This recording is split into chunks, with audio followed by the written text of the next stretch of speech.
नमस्कार दोस्तों, आप सभी का हमारे चैनल पर फिर एक बार स्वागत है। आज का वीडियो ज्ञानवर्धक होने वाला है।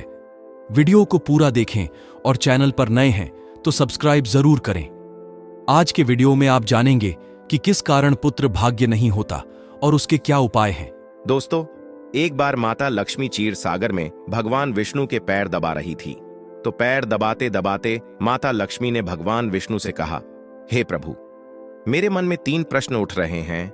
यदि इन तीनों प्रश्नों के उत्तर देकर आप मुझे संतुष्ट करेंगे तो मेरे मन को बहुत शांति मिलेगी। तब भगवान विष्णु कहते हैं, हे देवी, आखिर तुम्हारे कौन से 3 प्रश्न हैं? तो माता लक्ष्मी कहती है, प्रभु, मेरा पहला प्रश्न है कि कौन सी स्त्री के भाग्य में पुत्र नहीं होता है, और मेरा दूसरा प्रश्न है कौन सा गहना पहनने से स्त्री की दर्दनाक मौत होती है, और मेरा तीसरा प्रश्न है कि स्त्री का कौन सा श्रृंगार उसे स्वर्ग में स्थान दिलाता है। दोस्तों, तब भगवान विष्णु कहते हैं कि हे लक्ष्मी, यह तुम्हारे तीनों प्रश्न बहुत ही ज्यादा महत्वपूर्ण हैं। जो भी व्यक्ति इन तीनों प्रश्नों के उत्तर समझकर इस पर्याप्त ज्ञान को अपने जीवन में उतार लेता है, उसे जीवन में सुख की प्राप्ति होती है। दोस्तों, भगवान विष्णु कहते हैं, हे देवी लक्ष्मी, अब मैं तुम्हें तुम्हारे तीनों प्रश्नों के उत्तर एक छोटी सी कहानी के माध्यम से देने वाला हूं। इस कहानी के माध्यम से तुम अपने तीनों प्रश्नों के उत्तर ठीक तरह से समझ पाओगी, परंतु मेरी एक शर्त है, जब तक मैं कहानी सुनाऊं तब तक तुम्हें इस कहानी को ध्यान से सुनना है। तो माता लक्ष्मी कहने लगी, ठीक है प्रभु, मैं आपको वचन देती हूं। जब तक आप कहानी सुनाओगे तब तक मैं कहानी बड़े ही ध्यान से सुनूंगी। आप कृपया करके कहानी प्रारंभ कीजिए। भगवान विष्णु कहते हैं, हे लक्ष्मी, किसी राज्य में एक छोटा सा नगर था। उस नगर में एक सेठ रहता था। उस सेठ के 2 बेटे थे और सेठ के बेटों की शादी भी हो चुकी थी। सेठ की पत्नी और सेठ के बड़े बेटे दोनों का ही स्वभाव दुष्ट प्रवृत्ति का था। इसलिए सेठ की पत्नी अपने बड़े बेटे की पत्नी से बहुत ही ज्यादा प्यार करती थी, मगर छोटे बेटे की पत्नी जो थी वह बड़े ही अच्छे स्वभाव की थी और वह एक पतिव्रता स्त्री भी थी, और पूरे घर का सारा कामकाज भी वह अकेले ही करती थी। इतना कुछ होने पर भी सेठ की पत्नी और बड़े बेटे की पत्नी छोटी बहू का हमेशा ही अपमान करती रहती थी। सेठ के बड़े बेटे की बहू को एक बेटा था और छोटी बहू को एक पुत्री थी। सेठ की पत्नी हमेशा पुत्र को लेकर छोटी बहू को ताना मारती रहती थी, लेकिन वह क्या कर सकती थी, वह हमेशा उनके ताने सुनती रहती थी। दोस्तों, तब भगवान विष्णु कहते हैं, हे लक्ष्मी, अब मैं तुम्हें छोटी बहू की कहानी अच्छे तरीके से समझाता हूं। इस कहानी से तुम्हें तुम्हारे पहले प्रश्न का उत्तर प्राप्त होगा। तुम्हारा पहला प्रश्न था कि कौन सी स्त्री के भाग्य में पुत्र की प्राप्ति नहीं होती है। तब भगवान विष्णु कहते हैं, देवी, उस सेठ की जो पत्नी थी वह पहले से ही बड़े ही दुष्ट स्वभाव की थी। उसके कुटिल स्वभाव से सभी घर वाले बहुत ही ज्यादा परेशान थे, परंतु अपनी सीधी साधी छोटी बहू को वह कुछ ज्यादा ही परेशान करती रहती थी। उसको सताने में उसको बहुत ही ज्यादा आनंद आता था। सेठ के छोटे बेटे की पत्नी का नाम सुकन्या था। बेचारी सुकन्या सुबह जल्दी उठ करके अपने कामकाज में जुट जाती थी। इतना करने पर भी सेठ की पत्नी की निगाहों में सुकन्या हमेशा खटकती रहती थी। एक दिन की बात है, सुकन्या घर में झाड़ू लगा रही थी तो सेठ की पत्नी बोली, क्या तेरे हाथों में जान नहीं है? तू जल्दी जल्दी हाथ चला। मैं मंदिर जा रही हूं, मेरे मंदिर से लौटने तक तू खाना बनाकर तैयार रखना। दर्शकों, भगवान विष्णु कहते हैं, हे लक्ष्मी, बेचारी सुकन्या करती भी तो क्या वह अपनी सास की बातों को सुनती रही। तब घर की सफाई करने के बाद सुकन्या खाना बनाने में लग गई। खाना बनाते समय वह मन में सोच रही थी कि मैं इतना काम करने के बाद भी एक पल के लिए चैन की सांस नहीं ले पाती हूं, और मेरी सास हर समय मेरे काम में कोई ना कोई गलती निकालती रहती है। सुकन्या यह सब सोच ही रही थी, जितने में दरवाजा खटखटाने की आवाज आई तो सुकन्या ने सोचा कि अभी तो भोजन तैयार ही हुआ है, लगता है मेरी सासू मां आज जल्दी ही लौट आई है। जब सुकन्या ने दरवाजा खोला तो उसने क्या देखा कि बाहर दरवाजे पर एक सन्यासी महात्मा खड़े हैं। दोस्तों, वह साधु महाराज सुकन्या से कहता है कि बेटी, तेरा सुहाग अमर रहे, बाबा को कुछ भोजन करा दे, मुझे बड़ी तेजी से भूख लग रही है। दर्शकों, भगवान विष्णु कहते हैं कि लक्ष्मी सुकन्या बहुत सुशील और संस्कारी थीं। उसने सोचा कि साधु महाराज को भोजन करा तो दूं, परंतु यदि मेरी सास आ गई तो मेरी खैर नहीं।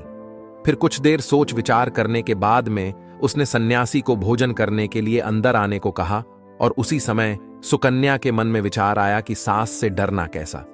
यदि मेरी सास आ भी जाएगी और मुझसे कुछ कहेगी तो मैं उनसे कह दूंगी कि मैं अपने हिस्से का भोजन इन महात्मा को दे रही हूं। भगवान विष्णु कहते हैं, हे लक्ष्मी। फिर ऐसा सोचकर के सुकन्या साधु को अंदर ले गई और अतिथि धर्म का पालन करते हुए उस साधु को भोजन कराने लगी।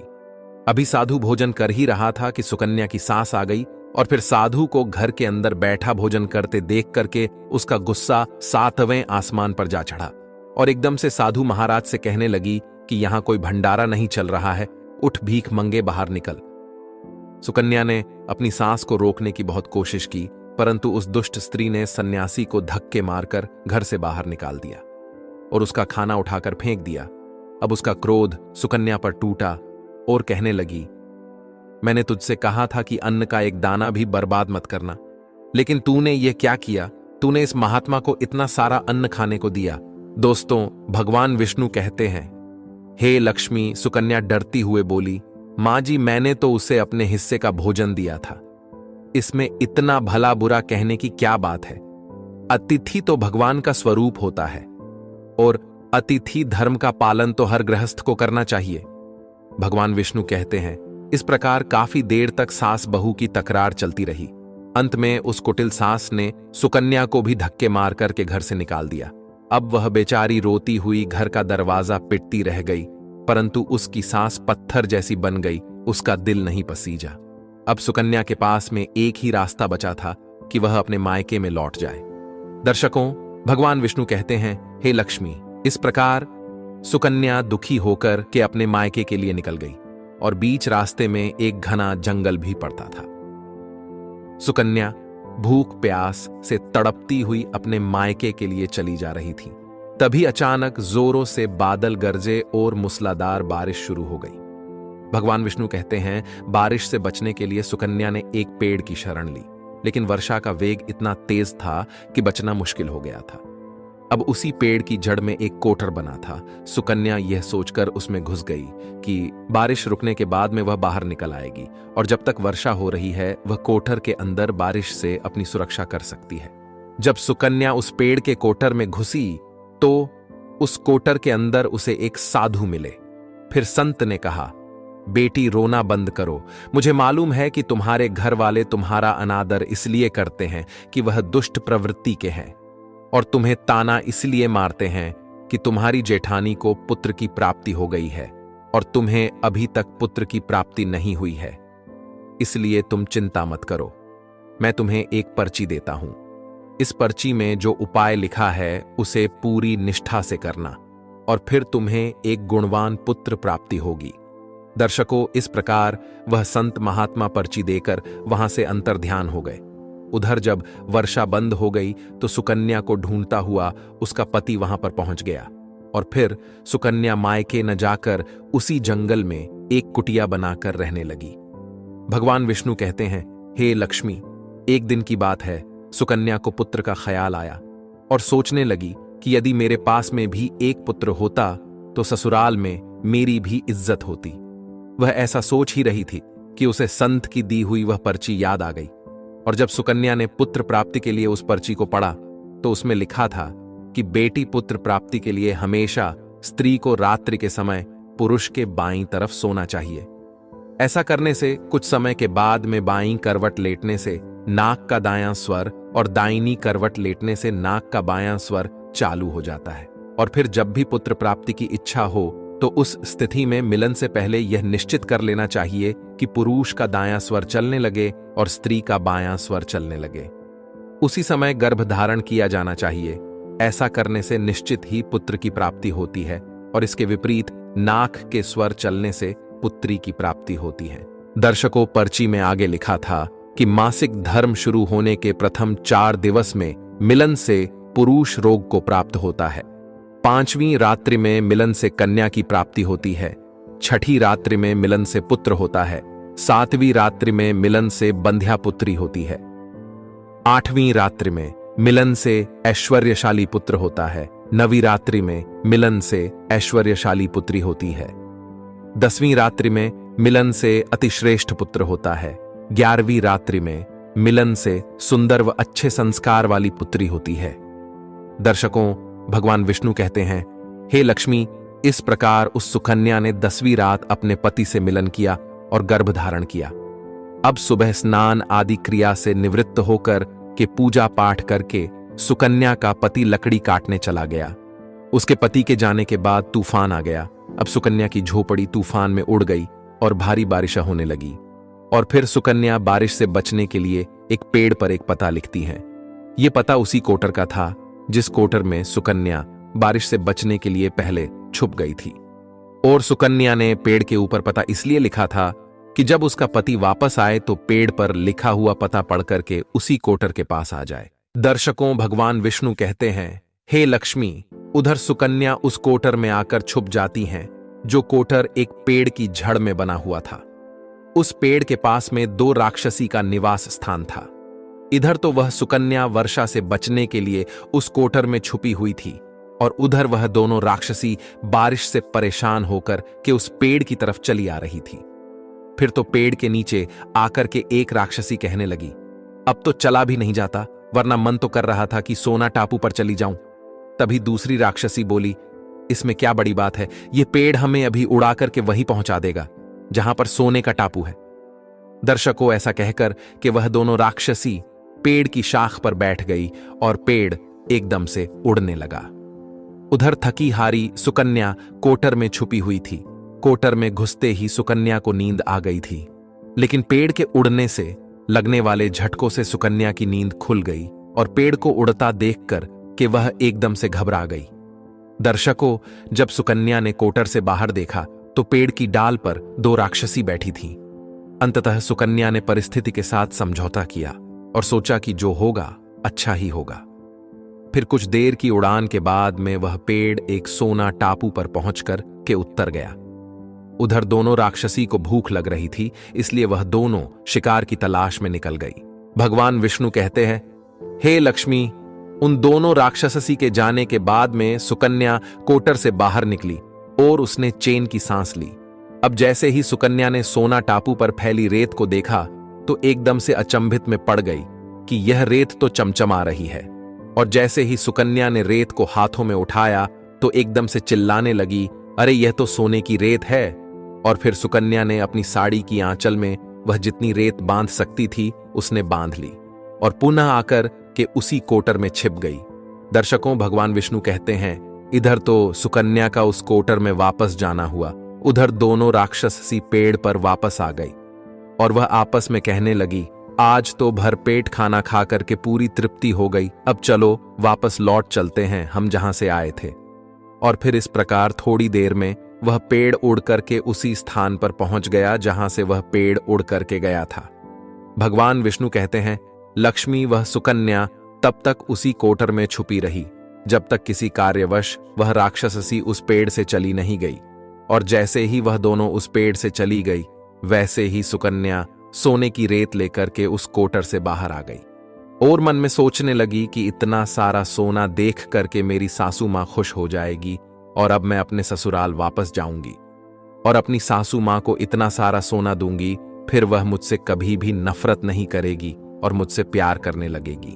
भगवान विष्णु कहते हैं, हे लक्ष्मी, इधर तो सुकन्या ऐसा सोच रही थी, तब तक सुकन्या का पति सुकन्या को ढूंढता हुआ उसी कोटर की तरफ आ जाता है और सुकन्या अपने पति को सारी बात बताती है और अपने पति के साथ वापस अपने ससुराल पहुंच करके अपनी सासू मां से कहती है, देखो सासू मां, मैं आपके लिए क्या लाई हूं। और ऐसा कहकर के वह सारा सोना अपनी सास को देती है और उसे सोना कैसे प्राप्त हुआ वह सारी घटना भी अपनी सास को बता देती है।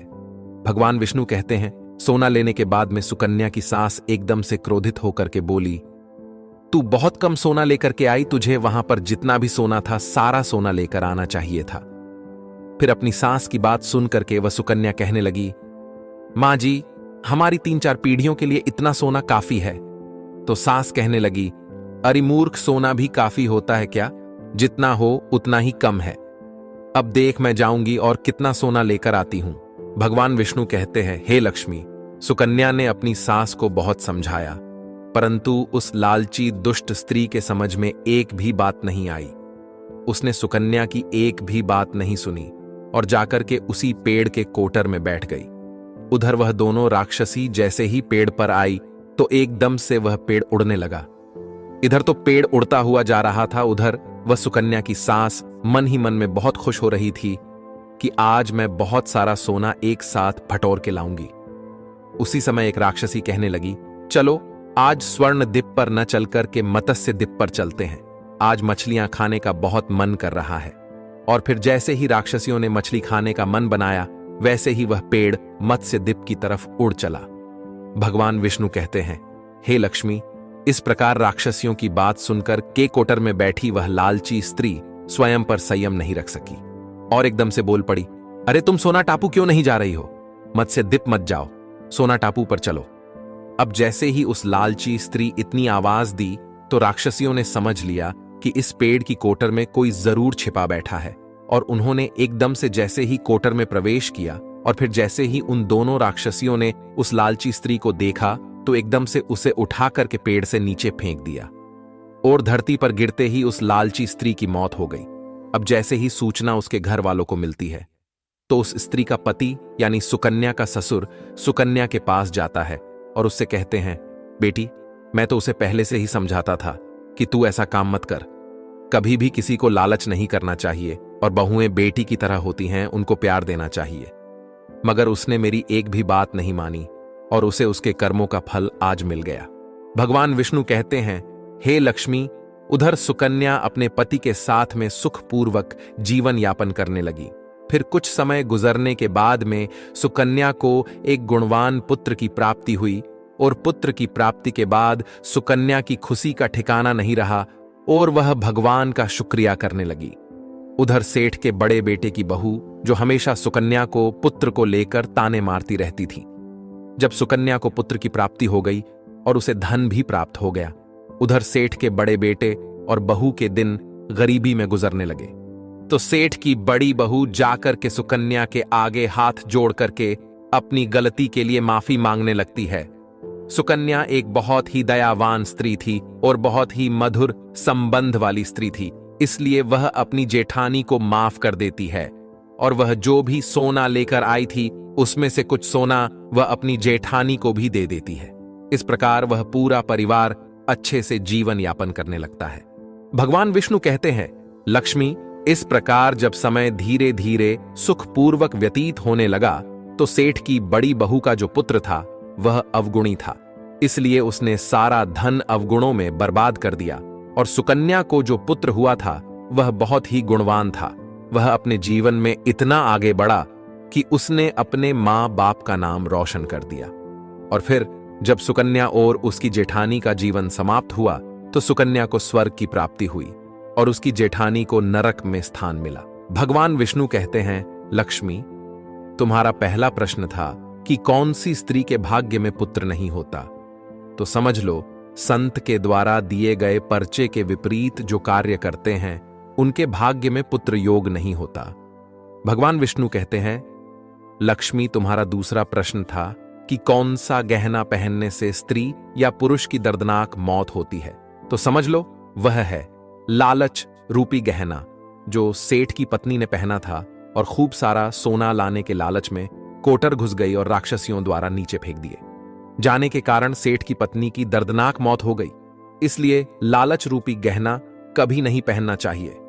भगवान विष्णु कहते हैं, लक्ष्मी, अब तुम्हारा तीसरा प्रश्न था कि कौन सा श्रृंगार करने से स्त्री को स्वर्ग में स्थान मिलता है, तो वह चरित्र रूपी श्रृंगार यानी कि चरित्रवान और पतिव्रता स्त्री।